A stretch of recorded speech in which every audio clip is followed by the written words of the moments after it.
नमस्कार विद्यार्थ्यांनो, माझे नाव माधुरी राजभर आहे। मी तुम्हाला हिंदी हा विषय शिकवणार आहे। आज विद्यालयात तुमच्या स्वागत करत आहे। आज जो आपला 6वा कविता आहे त्याचं नाव काय? गिरधर नागर। काय आहे तिचं नाव? गिरधर नागर। आणि हा कविताचा हा पहिला सीझन आहे। तर चला बघूया या कवितामध्ये कवित्री मीराबाई यांनी काय सांगितलं। पहिला आपण बघणार आहे मीराबाई यांचा परिचय। चला, जन्म 1516 जोधपुर राजस्थान, मृत्यु 1546 द्वारिका गुजरात। परिचय, संत मीराबाई बचपन से ही कृष्ण भक्ति में लीन रहा करती थी। बाद में वह गृह त्याग करके अपने आप घूम घूम कर मंदिरों में अपने भजन सुनाया करती थी। मीराबाई के भजन और उपासना माधुर्य भाव से ओतप्रोत है। आपके पदों में प्रेम की तल्लीनता समान रूप से पाई जाती है। प्रमुख कृतियां नरसिंह जी का मायरा, गीत गोविंद, राग सोरठ के पद आदि। पद्य संबंधी मीराबाई के सभी पद उनके आराध्य के प्रति ही समर्पित है। आपके पदों का मुख्य स्वर भगवत प्रेम ही है। प्रस्तुत पदों में आपकी उत्सुकता, मिलन, आशा, प्रतीक्षा के भाव सभी अनुपम है। इथे कवित्री मीराबाई यांनी काय दिले आहे की जे प्रस्तुत पद आहे, आपकी उत्सुकता म्हणजे उत्सुकता, मिलन, आशा यांचा प्रतीक्षा करताना कोणता अनुभव आपण पाहिले आहे हे सगळे आहे। तर चला बघूया। बघा, मेरे तो गिरधर गोपाल दूसरा ना कोई, जाके सिर मुकुट मेरे पति सोई। छाड़ी दे कुल की कानी, कहा करी है कोई, संतन डिग डिग बैठी लोक लाज खोई। असवन जल सींची सींची प्रेम बोली बिलोई, अब तो बेल फेल गई अनहद पल होई। दूध की मथनिया बड़े प्रेम से बिलोई, माखन जब काढ़ लियो छाछ पिए कोई। भगत देखी राज हुई, जगत देखी रोई, दासी मीरा लाल गिरधर तारो अब मोही। बघा, इथे कवित्री काय म्हणाले? मेरे तो गिरधर गोपाल दूसरा ना कोई, जाके सिर मुकुट मेरे पती सोई। इथे कवित्री मीराबाई म्हणाली आहे, हे गोपाल, जे गोपाल आहे, माझे जे गोपाल आहे ते कोण आहे? श्री कृष्ण आहे। ते कोण आहे? श्री कृष्ण आहे। आणि त्याच्या कपाळावर मुकुट आहे आणि मुकुटवर काय आहे? मोरांचा पंख आहे। काय आहे? मोराचा पंख आहे। आणि तेच माझे स्वामी आहे, तेच माझे स्वामी आहे। आता दुसरं बघा, छाड़ी दे कुल की कानी, कहा करी है कोई, संतन डिग बैठी बैठी लोग लाज खोई। आणि म्हणाले आहे की मला लोक काय म्हणत आहे की तू जगतून लाज, लज्जा आणि आपलं कुटुंब सोडून आलेली आहे। जगतून लाज, लज्जा आणि आपलं कुटुंब सगळं सोडलेली आहे। त्यांना म्हणतात आहे की ते सोडून तू कुठे आली आहे? ते सोडून तू कुठे आली आहे? तू हा संताजवळ बसून काय करत आहे? ती इथे संताजवळ बसून काय करत आहे? तुला लाज असा यायची नाही का? तुला हा लाज, लज्जा असा जगत सोडून तू इथे आलेली आहे, आपलं घर सोडून इथे आलेली आहे आणि कुठे बसली आहे? त्या संत जवळ बसलेली आहे, असा म्हणाले आहे। आता बघा, अश्वन जल सींची सींची प्रेम बेली बोई, अब तो बेल फल गई अनंत फल होई।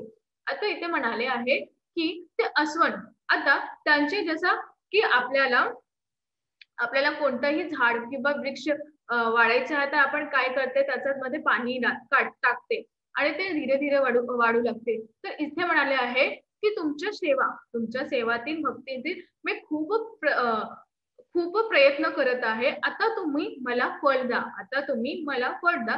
कसा? जसं जे अस्वन म्हणजे अश्रू जवळ मी सींची, जसा वृक्षाला मोठा होण्याच्या काय करायचा? त्याच्यामध्ये पाणी टाकायचा। तर माझे जे अश्रू आहे ते सिंचन केलेली आहे आणि आता तुम्ही हा प्रेम बोली द्या मला। आणि ज्या वेळ म्हणजे जस वेळ आहे, आता मला याचा फल मिळायला आहे, भेटायला आहे। तुम्ही मला याचा फळ द्या। जेव्हा मी तुमची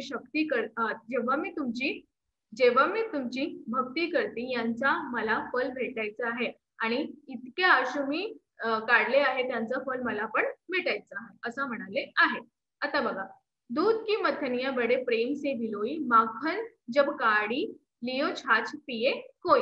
अभी इथे काय म्हणाले आहे की बघा, मी माझी प्रतिमा आणि भक्तीचे लोणी मिळाले आहे। मी माझी प्रतिमा आणि भक्तीची लोणी मिळाली आहे। मी देवाचा भक्त पाहून आनंदी आहे। परंतु परंतु जगातील इतर लोकांना पाहून माझे हृदय दुखाने रडायले आहे किंवा रडायला लागले आहे। मी तुझा गिरधरांची दासी आहे, मी या रंगात आहे। आणि इथे काय म्हणाले की जेव्हा जसा माखण म्हणजे दुधातून आपण मंथनी करते आणि त्यातून आपण माखण काढते, ते माखण त्याच वेळी आपण खाते का? नाही, नंतर खाते। तसंच मी असं केलेले आहे। माझ्या हे सगळं म्हणत आहे की तुम्ही माझ्या याच्याशी फले द्या। याच्यात फक्त देवाच्या जे पाहून आनंदी आहे, परंतु जगातील इतर लोक मला नाही म्हणतात, यांच्या फल तुम्ही मला द्या। भगत देखी राजी होई, जगत देखी रोई, दासी मीरा लाल गिरधर तारो अब मोही। आता इथे काय म्हणाले हे, मी माझ्या गिरधराची काय आहे? दासी आहे। मी माझे गिरधराचे दासी आहे। मी तिच्या मोहात काय आहे? रंगले आहे। मी तिच्या मोहात रंगला आहे। अहो गिरधर, काय म्हणाले आहे? अहो गिरधर, आता मला या विनाशकारी जगापासून मुक्त करून मला टाळ द्या। मला या जगातून मुक्त करून मला काय द्या? टाळ द्या।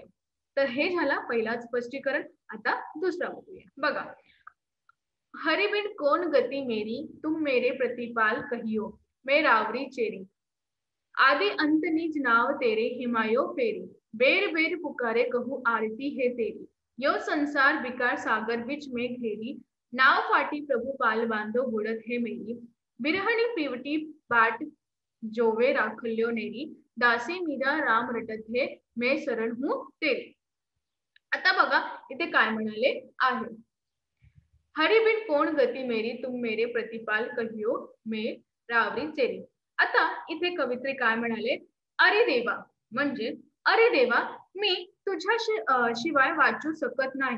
मी तुझ्या शिवाय वाचू शकत नाही। आपण माझे अनुयायीचा आणि संरक्षक आहोत। तुम्ही माझे काय आहे? अनुयायीचा आणि संरक्षक आहोत। मी तुझ्या दासी आहे। मी कोण आहे? तुझ्या दासी आहे।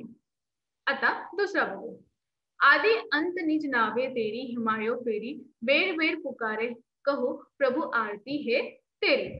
आता काय म्हणाले आहे बघा, माझे जन्म आणि मृत्यू आरतीप्रमाणे तुझ्या नावे भोवती फिरतात। आरतीप्रमाणे तुझ्या नाव भोवती काय होतात? फिरतात। आणि मी तुम्हाला पुन्हा पुन्हा सांगणार आहे आणि बोलत आहे की कर्ता आणि टाळपणासाठी प्रार्थना करत आहे। कोणासाठी? टाळपणासाठी, म्हणजे पुन्हा पुन्हा प्रार्थना करत आहे आणि तुमची आरती पण करत आहे। आता दुसरा बघू, ये संसार विकास सागर बिच में घेरी, नाव फाटी प्रभु पाल बांधो बुडत है मेरी। आता इथे काय म्हणाले आहे बघा, भरलेल्या या भवसागरात माझ्या बोटीचा पाल काय आहे? सुटला आहे। माझ्या बोटीचा पाल सुटला किंवा फुटला आहे। आणि आता ही बोट बुड्यास वेळ लागणार नाही। आता या बोटाचा बुडल्याने म्हणजे पाणीमध्ये आत टाकायचा वेळ आलेला आहे आणि ते वेळ लागणार नाही, बुडण्याचा वेळ लागणार नाही। अरे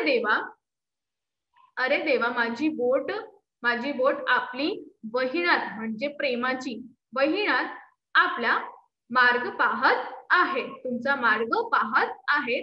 तुम्ही मला वाचण्यासाठी इथे या।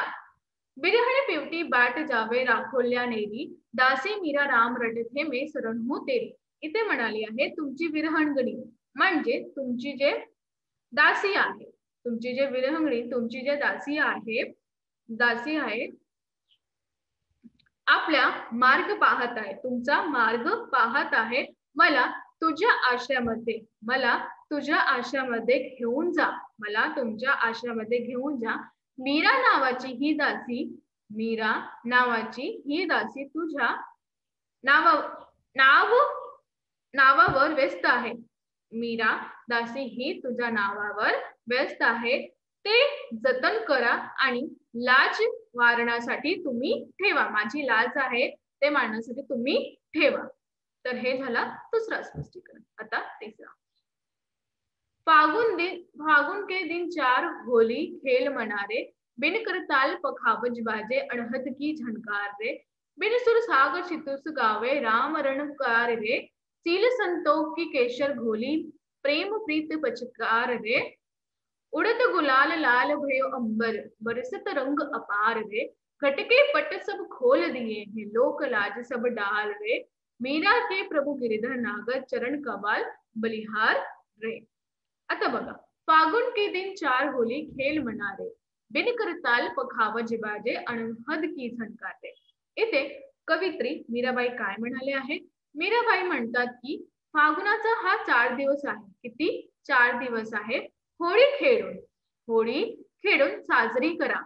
होळी खेळून साजरी करा आणि कर्तल आणि पखावजांचा सुख विषय आपल्या आवडीमुळे आणि रंगात मुले खेळून घ्या. बिनसुर राग छतीसु गावे रोम रोम रणकार रे, सिल संतोष की केशर गोली प्रेम प्रीत पिचकार रे. इथे काय म्हणाले आहे की आनंदाचे नांदांचा वक्तशिवाय परमेश्वराची भक्ती करूया. वक्तशिवाय परमेश्वराची भक्ती करूया. गीत गा. कोणतं गीत गा? प्रेमाचा. कोणता गीत गा? प्रेमाचा गीत गा. भरा आजूबाजूचा उडलेला गुलाब. आता प्रेमाचे गीत गा. प्रेमाची गीत गाऊन घ्या. आता बघा, उडत गुलाल भयो अंबर बरसत रंग अपार रे, गटके पट सब खोल दिए हैं लोक लाज सब डार रे, मीरा के प्रभु गिरिधर नागर चरण कवल बलिहार रे. इथे कवी काय म्हणाले आहे किंवा कवित्री काय म्हणाले आहे की गुलालामुळे संपूर्ण आकाशात काय झालेले आहे?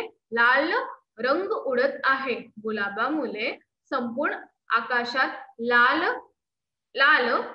झाला आहे. संपूर्ण आकाशात लाल झाला आहे. रंग जे आहे पाजत आहे. आत्म्यावरील बुरखा उघडलेला आहे. म्हणजे जे आपण काय करते की लोक लाज घेऊन तिथे पण किंवा कुठे पण आपण जाते नाही. ते बुरखा ओढलेला आहे. मला या जगाचा भ्रम माहित आहे आणि जगायचा त्याग केला आहे की अरे देवा गिरिधर नागर तुझ्या गुलाल मीरा बलिहारी तुझ्या पायाशी टाकली आहे. तर हे झालं आपल्या कविताचं स्पष्टीकरण. तर आज आपण काय शिकलो? आज आपण हे शिकलो की कशी मीराबाई यांनी सगळं लोक लाज लज्जा हा सोडून आलेली आहे. का? श्रीकृष्ण यांची भक्तीसाठी आलेली आहे. तिथे लोकांना त्यांना खूपच काही म्हणाले आहे, परंतु आज जे मीरा आहे ते कृष्णाची दासी आहे आणि त्यांचं नाव पण खूपच मोठ्याने आपण बोलत आहे. ते एक देवीसारखी आपल्याला मनात आहे आणि श्रीकृष्ण यांची दासी होती. धन्यवाद.